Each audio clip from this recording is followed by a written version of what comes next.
Hello and welcome. आप देख रहे हैं आपके शेयर हमारी राय। इस कार्यक्रम में आप अपने शेयर बाजार से जुड़े सवालों के जवाब पाते हैं हमारे एक्सपर्ट से। आज के हमारे एक्सपर्ट है mister Anshul Jain, head of research eight Lakshmi Shri investments, जो हमारे साथ जुड़ चुके हैं। अंशुल, आपका बहुत बहुत स्वागत है कार्यक्रम में। नमस्कार। नमस्कार आपके सभी दर्शकों को।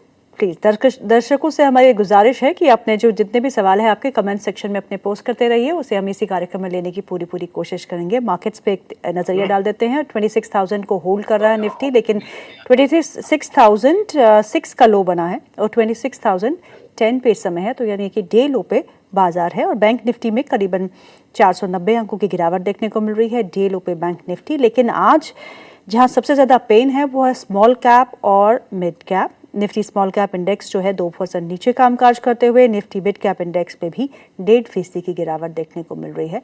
तो यानी कि मिड कैप और स्मॉल कैप में आज फिर से एक तगड़ा डेंट जिसे हम कहते हैं, डे लो पे दोनों ही इंडाइसेस कामकाज करते हुए। कोई भी इंडेक्स आज हरे निशान में नहीं है, चाहे वो निफ्टी ऑटो हो, प्राइवेट बैंक हो या पब्लिक सेक्टर बैंक हो, realty, oil gas, media, energy, Finserv, infra, सब लाल निशान में इस समय कामकाज करते हुए। कुछ ही स्टॉक्स जो है निफ्टी के वो गेनिंग लिस्ट में है, उसमें आईटी स्टॉक्स जो है वो शामिल है और आईटी स्टॉक्स ने कहीं ना कहीं संभाल रखा है निफ्टी को। टेक महिंद्रा, एचसीएल टेक, टीसीएस हरे निशान में कामकाज करते हुए, एचडीएफसी लाइफ और ग्रासिम भी हरे निशान में कामकाज कर रहे हैं। और लूजर्स की लिस्ट जो है वो 42 है और गेनर्स की लिस्ट अब में सिर्फ 8 स्टॉक्स शामिल है। तो एडवांस डिक्लाइन रेशो भी अगर हम ब्रॉडर इसमें भी देखें, एनएसई 500 में भी वो पक्ष जो है वो डिक्लाइंस की तरफ ज़्यादा दिख रहा है, तो दबाव में बाजार है। अंशुल, आपने कहा था कि आप कुछ लेवल्स का इंतज़ार कर रहे हैं और उस लेवल के नीचे ही है बाजार, तो अब क्या लगता है आपको, यहाँ से कितना और नीचे और सपोर्ट क्या हो सकता है? मैडम, बाइंग आनी चाहिए थी 26,128 से, जिसको पहले 75 मिनट के कैंडल पे स्वीप कर दिया है। वहां पे नहीं आई तो 26,080 पे आनी चाहिए, वहां भी कोई बुलिश एविडेंस नहीं बना और रिजेक्शन कैंडल्स की फॉर्मेशन कंटिन्यूअस 15 मिनट चार्ट पे हो रही है। तो अब जो टारगेट खुलता है निफ्टी का ऑन 75 मिनट्स चार्ट, चूंकि फ्लॉट और दोनों फेलियर हो चुके हैं, तो अब लॉ ऑर्डर जिसको कहते हैं लास्ट लाइन ऑफ डिफेंस, वो बची है 25,962 पे। तो अब on a pull back Nifty पे थोड़ी सी सेलिंग आएगी 25,962 तक के लिए। That being said, overall bias अभी भी बुलिश है, जो कि बेरिश होने में कम से कम 25,840 टूटना पड़ेगा। तो जहां भी बुलिश एविडेंस दिखेगा, I would be a buyer. जब तक 25,842 का सपोर्ट है, 800 में राउंड फिगर पकड़ ले रहा हूँ, 25,800 जब तक प्रोटेक्टेड है, मैं बुलिश एविडेंस पे बायर रहूंगा। I am not a buyer on dips, I am a buyer on bullish evidence only. ठीक है, आप you are not a buyer on dips, यानी कि डिप्स में आप खरीद नहीं रहे हो। जब बुलिश एविडेंस आएगा तो ही अंशुल जो है वो खरीदेंगे। तो शॉर्ट भी नहीं कर रहे ना आप अंशुल? नहीं, शॉर्ट तो मैं वैसे भी नहीं करता हूँ, अनलेस 25,800 टूटने के बाद फिर शॉर्ट्स प्ले खुलेंगे। जब तक डेली एंड वीकली बुलिश है, मैं डिस्काउंट एरे पे बुलिश एविडेंस पे बाय ही करूंगा। डिस्काउंट एरे की तरफ में शॉर्ट्स नहीं करूंगा, क्योंकि वो धीरे धीरे रेंगते सरकते जाता है और वहां से बाउंस बैक बहुत तेजी से आता है। तो counter trend trading at least not my forte, तो मैं वहां पे ज्यादा नहीं हाथ पांव मारता हूँ। चलिए, अब हम सवाल जवाब का सिलसिला शुरू करते हैं। हमारे फर्स्ट व्यूअर है मनीष शाह। वो पूछते हैं, Anshul sir, sorry for asking questions on TTML, I did not watch show of 22 to 3 days today, book loss at 55%। तो लॉस बुक कर लिया है उन्होंने TTML में 55% का। आपसे जानना चाहते हैं कि अब लॉस बुक ही कर दिया, तो आई डोंट नो सवाल क्या है। आपने लॉस बुक करने को कहा था? नहीं मैडम, मैं आपको बता देता हूँ कॉन्टेक्स्ट क्या है। हाँ, कॉन्टेक्स्ट ये है कि यही सवाल इन्होंने शायद थर्सडे या फ्राइडे 3 शो में बैक टू बैक पूछ लिए थे, एक ही सवाल, और आज सुबह फिर मनी 9 पे वही सवाल पूछ लिया था। अच्छा। तो मैं थोड़ा सा पिनक गया था कि एक ही सवाल बार बार पूछने से कोई बदल तो नहीं जाएगा।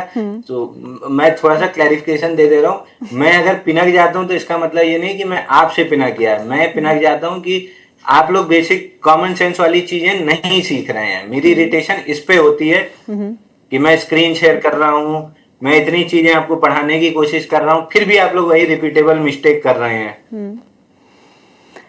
जी, तो चलिए इरिटेशन मेरी उस पे होती है। चलिए, आप सवाल पूछ रहे हैं, 10 बार पूछिए। चलिए, उन्होंने 55% लॉस बुक कर लिया है। लॉस पहले स्टॉप लॉस रखने को कहा होगा आपने, जो उन्होंने एडहर नहीं किया होगा, उसके चलते हुए इनका लॉस जो बढ़ते बढ़ते 55 नहीं, पैसे। TTML पे तो मैंने कभी बाई दिया ही नहीं था। TTML was never in my by list okay. Since, मतलब जब ये मूव आई भी थी तो मेरे को TTML से थोड़ा घबराहट होती थी। तो मैंने ये वीकली पे जब 2021 वाली ये पूरी तो भी मैंने मिस की थी। हालांकि मैं पछताया बहुत था क्योंकि फ्लैग 39 से ब्रेकआउट लेके 259 तक गया था। बहुत पछतावा हुआ था, बट आई वाज हैप्पी कि मैंने नहीं किया, क्योंकि वर्टिकली जो ड्रॉप आई ये वाली ये जो ड्रॉप आई, मैं इस ड्रॉप को नहीं मैनेज कर पाता। तो मेरे को जब स्टॉक का नेचर पता होता है तो मैं जनरली उस स्टॉक के नेचर के हिसाब से ट्रेड करता हूँ। मेरे को पता था इसमें ये होगा, कब होगा, 150 पे होगा, 200 पे होगा, 250 पे होगा, ये नहीं पता, लेकिन होगा। तो मैंने उसको कंप्लीटली अवॉइड लिस्ट में डाल के रखा था। चलिए अगला सवाल ले लेते हैं। अगला सवाल जो है वो संजीव जी का है। वो पूछते हैं ग्रीन पैनल इंडस्ट्रीज के बारे में। उनके पास प्लीज राय दे दीजिए। उन्होंने कुछ लिखा नहीं है, खरीदा है, बेचा है, खरीदना है। सो ग्रीन पैनल इंडस्ट्रीज पे आपकी राय क्या है? देखिए, ग्रीन पैनल इंडस्ट्री में बाइंग क्लाइमेक्स हुआ था 415 रुपए पे। वहां से कंटिन्यूअसली टूटते हुए 202, जो ये वाला स्विंग लो था, इस स्टॉक ने टेस्ट कर लिया है ऑलमोस्ट। ये वाला स्विंग लो टेस्ट हो चुका है। यहाँ से बाउंस बैक में अगेन रेजिस्टेंस पे फेलियर आया, जो last buy before the sell था, वही रिजेक्ट हुआ है, फिर नीचे आ रहा है। इस तरीके से स्टेप में हमेशा वीकली चार्ट पे सपोर्ट एंड रेजिस्टेंस का ध्यान नहीं देंगे तो यहाँ पे ब्रेकआउट में आप फंस जाएंगे। ये ब्रेकआउट जरूर आया था, लेकिन वीकली के मेजर रेजिस्टेंस पे आया था। तो हमेशा ब्रेकआउट के पहले लेफ्ट पे चार्ट देखना सीखिए। अब यहाँ से वापस 208 आते हुए दिख रहा है, और गलती से अगर 208 निकल जाएगा, जिसकी उम्मीद है कि निकल जाएगा क्योंकि माहौल भी खराब है, अगर निकलता है 208 तो फिर 148 तक नीचे आ सकता है। 208 आते हुए दिख रहा है। मंथली पे क्लियर आपको रिजेक्शन कैंडल्स दिख रही हैं। ओके। अगला सवाल जो है वो आयुष माथुर का है। वो पूछते हैं M&M finance, PPL pharma, Adani group के शेयर। अब इतनी लंबी लिस्ट तो हम सर नहीं ले सकते, हम 2 ही स्टॉक लेंगे आपके। M&M finance, PPL pharma. 3 साल का व्यू है मेरा।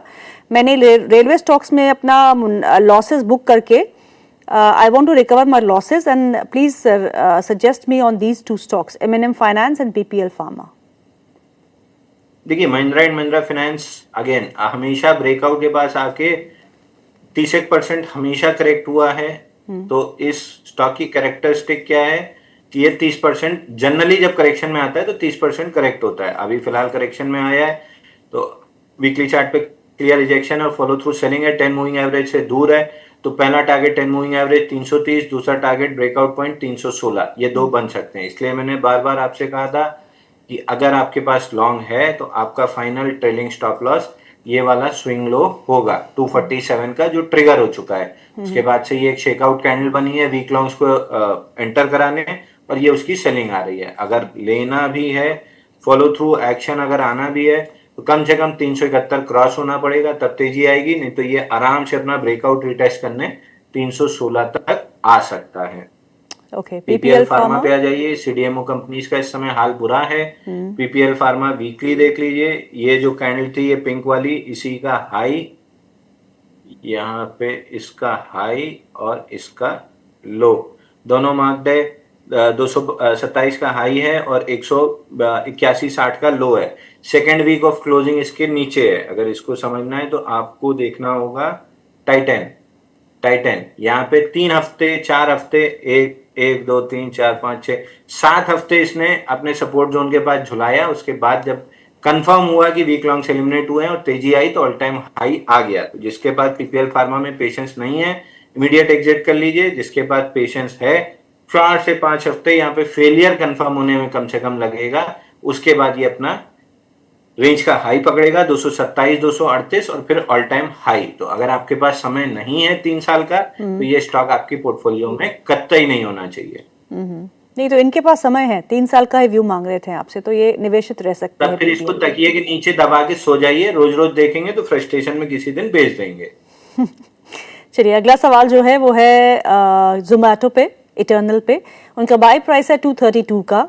क्या करे सर, होल्ड करे या फिर एग्जिट कर ले? Please suggest. ये आपके सवाल में ही आपका जवाब है। यहाँ से 10-20 एक दूसरे के ऊपर आए थे, यहाँ से तेजी आई और यहाँ पे जाके खत्म हो गए। तो अब 10 बिलो 20, 20 बिलो 50 है। वीकली पे भी 10 मूविंग एवरेज टूट चुका है। 50 मूविंग एवरेज का पहला टारगेट है 280 और यहाँ पे गैप भी है, ये वाला गैप फिल करने आया है स्टॉक। ये जो गैप से ब्रेकआउट, ये अर्निंग्स गैप था शायद, इसका ब्रेकआउट आया है, इसी को फिल करने के लिए ये स्टॉक नीचे आया है। अगर नहीं प्रोटेक्ट होता है 375 तो आप मान के चलिए कि फिर जो मेजर सपोर्ट है जहां से इसका बड़ा ब्रेकआउट बना था 242 का, ये लेवल आपको आराम से टेस्ट होते हुए दिखेगा। मेजरली इस सपोर्ट के आसपास खड़ा है, दिख नहीं रहा है कि कोई बाइंग आएगी, क्योंकि 294 का एक शॉर्ट टर्म फ्लैग का भी ब्रेकडाउन है। अगर आप ठीक से देखेंगे तो एक फ्लैग का भी आपको यहाँ पे ये पोल था, ये फ्लैग था, पूरा ब्रेकडाउन दिखेगा। आई am not bullish on eternal, I was never bullish after this ATR extension. ये पूरा डाउन साइड में ये फ्लैग पैटर्न का ब्रेकडाउन है, फ्लैग का टारगेट ये आता है। ओके चलिए अगला सवाल ले लेते हैं। अगला सवाल जो है वो है लक्ष्मी नारायण मिश्रा जी का। वो पूछते हैं केपी एनर्जी के बारे में। केपी एनर्जी 383 रुपीज़ में उन्होंने खरीदा है, कहाँ एवरेज करना चाहिए प्लीज बता दीजिए। केपीएल में आपको अभी एवरेज नहीं करना है। केपीएल में जब इस जोन के अंदर आके बुलिश एविडेंस फॉर्म होना स्टार्ट हो तब आप केपीएल लॉन्ग टर्म पोर्टफोलियो में डाल दीजिएगा, आपको ऑल टाइम हाई मिल जाएगा। So it is not a trading stock, बिल्कुल भी नहीं करना है। ये पूरे जब तक मूविंग एवरेज न्यूट्रलाइज नहीं हो जाता है और यहाँ पे बुलिश एविडेंस नहीं बन जाता है तब तक होल्ड योर हॉर्सेस। उसके बाद आराम से जब ये न्यूट्रलाइज हो जाए खरीद लीजिएगा, ऑल टाइम हाई मिल जाएगा। ओके शिवम का अगला सवाल है। वो पूछते हैं दो स्टॉक्स के बारे में, एक है एसीसी और दूसरा है आईआरसीटीसी। दोनों ही स्टॉक्स पे फ्रेश बाइंग कर सकते हैं, प्लीज एडवाइस। देखिए आईआरसीटीसी अगेन नहीं चल रहा है। 10, 20, 50 डेली वीकली दोनों पे नीचे, मंथली पे भी बेरिश क्रॉसओवर है। बाकी रेलवे स्टॉक्स की वजह से ये भी पिटता जा रहा है, जबकि मोनोपोली बिजनेस है। 650 का पहला टारगेट दिख रहा है और 650 टूटता है तो 587 तक के टारगेट दिख रहे हैं। आई am not very bearish on this, but अभी चार्ट बेरिश है तो मैं बाई तो नहीं बोल रहा हूँ। बट एक बार मेरे को नहीं लग रहा कि 650 का सपोर्ट तोड़ेगा, बट चार्ट है, मार्केट है, कुछ भी कर सकता है। प्रीएम्प्ट करने की जगह फॉलो द ट्रेंड। जब तक मूविंग एवरेज न्यूट्रलाइज नहीं होते हैं तब तक एटलीस्ट बाइंग का कोई स्ट्रक्चर स्टॉक में नहीं बन रहा है। दूसरा एसीसी देखने के लिए आपको पहले देखना होगा एशियन पेंट्स। यहाँ पे पूरा एशियन पेंट्स ने अपना ही समय लगाया, इस जोन में कंसोलिडेट किया, इस जोन में उसके बाद चला। तो एसीसी में भी सिमिलर लेवल ऑफ कंसोलिडेशन यहाँ पे बन रही है। जब एसीसी अपनी इस कंसोलिडेशन को कंप्लीट कर लेगा एंड रेडी फॉर ब्रेकआउट हो जाएगा, आप पूछेंगे मुझे कब पता चलेगा, तो ये आपको पता चलेगा जब 10, 20, 50 इस तरीके से फैन आउट होना स्टार्ट हो जाएंगे। जैसे ये कंसोलिडेशन के बाद यहाँ फैन आउट होना स्टार्ट हुए थे, इस कंसोलिडेशन के बाद यहाँ फैन आउट होना स्टार्ट हुए थे। जैसे ही फैन आउट होना स्टार्ट हो जाए आप बाइंग करके चल सकते हैं। इन्वेस्टर हैं तो थोड़ा थोड़ा करके एक्यूमुलेट करते रहिए। अगला सवाल है संदीप कुमार का। वो पूछते हैं जेएसडब्ल्यू इंफ्रा, उन्होंने खरीदा है 284 रुपीज में, आपसे राय मांग रहे हैं। सेम चीज है, अगर आपको स्टॉक का नेचर नहीं पता है तो आप पैसा नहीं कमा पाएंगे। पहली चीज, जेएसडब्ल्यू इंफ्रा ट्रेडिंग का स्टॉक नहीं है। 30% इसमें नॉर्मल करेक्शंस आते हैं। इन्वेस्टर हैं तो इस फॉल में अगर आपने खरीदा है तो आपने ये अप ट्रेंड देखी है, इस फॉल में खरीदा है तो ये अप ट्रेंड देखी है, इस फॉल में एक्यूमुलेट कर रहे हैं तो आप 399 तक का बेयर मिनिमम टारगेट देखेंगे। अगर आप ट्रेडर हैं तो निकल जाइए, गलत स्टॉक में। ओके अगला सवाल जो है वो निलय का है। वो पूछते हैं अडानी ग्रीन के लेवल बता दीजिए और टोटल एनर्जी अपनी होल्डिंग बेच रही है, इसमें क्या फर्क पड़ेगा। देखिए टोटल